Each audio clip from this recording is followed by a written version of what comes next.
Welcome to Miss Tallman's Hall of Books. Have you ever wondered how history has changed us? How it has affected us, inspired us, how it made us all equal?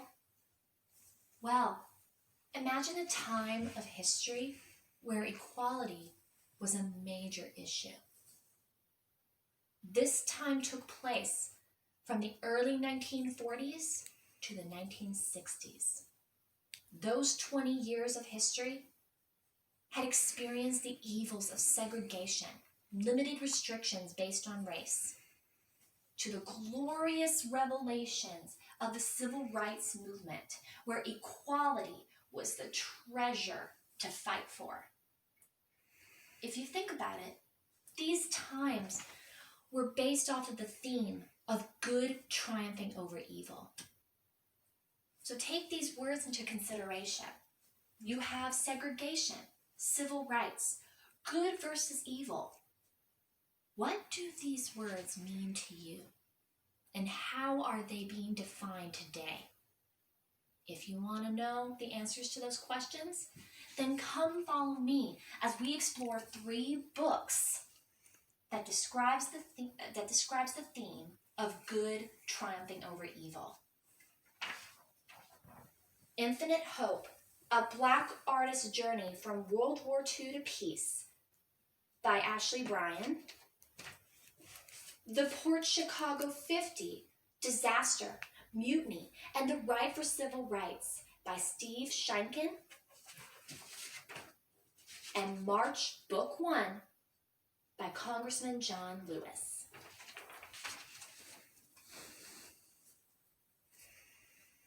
The first book for this topic is Infinite Hope, A Black Artist's Journey from World War II to Peace by Ashley Bryan. This is an historical fiction of the author Ashley Bryan in his World War II years. He served in a segregated unit, which he came to realize that his serving was dishonorable. He felt very disappointed of being segregated when he could become a free man and fight for his country. During the war, he found his comfort zone: art. He showed his art to his unit, and his fellow soldiers approved tremendously. His art was so spectacular that he did more, even when he came back from the war. But as he came back, though, things were different.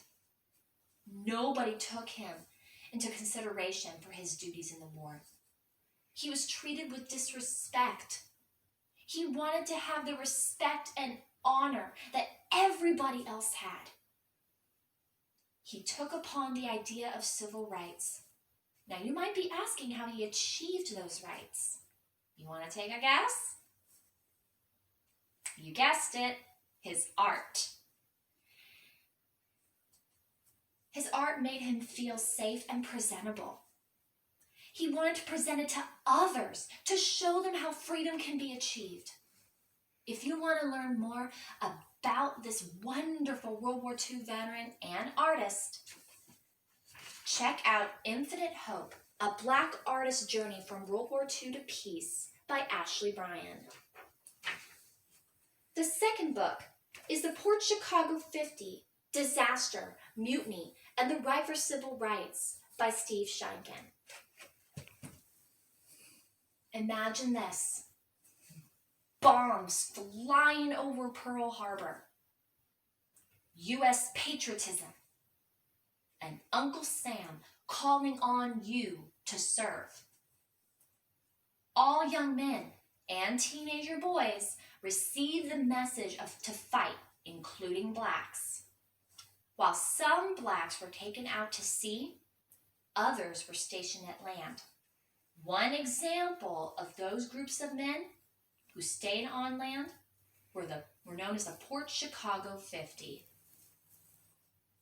Now, this one group started out as hundreds of black sailors who were stationed at Port Chicago, a naval base in California, where they were told to load boxes of ammunition on cargo ships where those ships can be taken out to those fighting overseas. This group of men were led by Lieutenant Joe Small. Now, Joe Small was a leader. Every sailor looked up to him. And as these men were on those docks, they labored hard hours loading these heavy boxes of ammunition. If one box of ammunition dropped, it could be dangerous. One night, a huge explosion went off at Port Chicago. Not only were there injuries and deaths, but Port Chicago was gone. It was completely destroyed. These black sailors were scared because they didn't want to die. They asked Joe Small what to do. Should they stay or should they stop working? So Joe Small thought that the U.S. Navy Board had put them at this Port Chicago to suffer because of their race. So what did he do? Well, he decided that everyone were to stop their duties. So the next day, their commanding officer told them to go to work. A lot of them went to work, but only 50, including Joe Small, did not. The U.S. Navy Board heard this and saw this as a dishonorable act. So, these 50 men were brought into court and were charged guilty of mutiny. Will this case be won by the triumphs of civil rights from these 50 men? Or will it be considered a case lost in history? Learn more by reading the Port Chicago 50, Disaster, Mutiny, and the Right for Civil Rights by Steve Shenkin.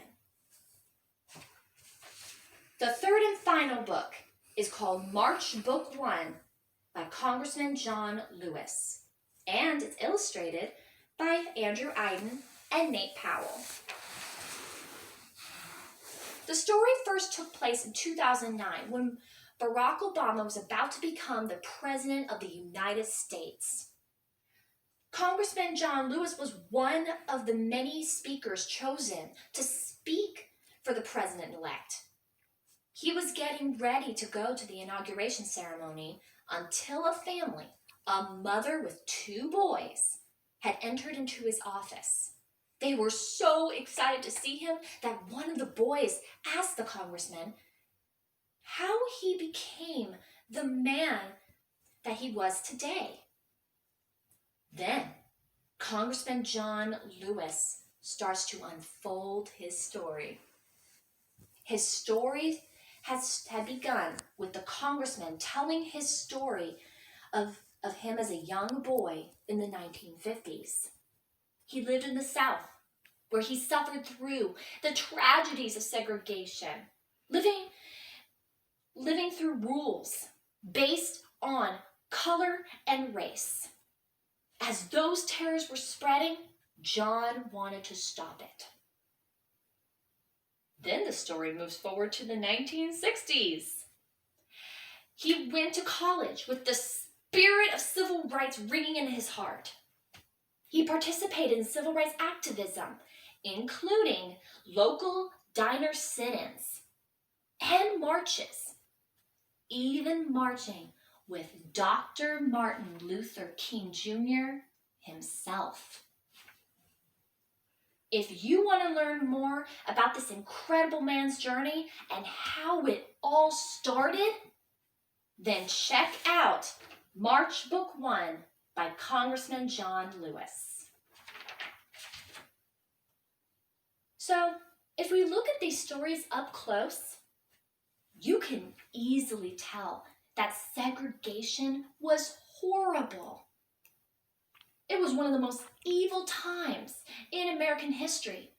It is even continuing to this day.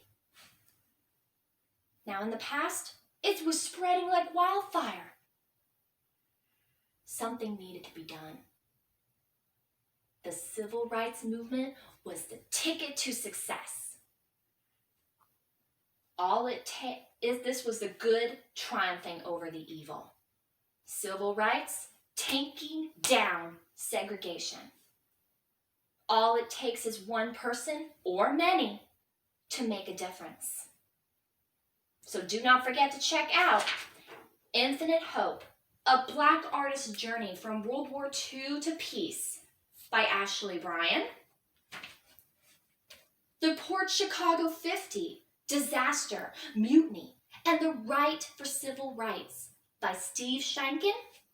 And finally, March Book 1 by Congressman John Lewis. I hope you all liked this book talk, and happy reading!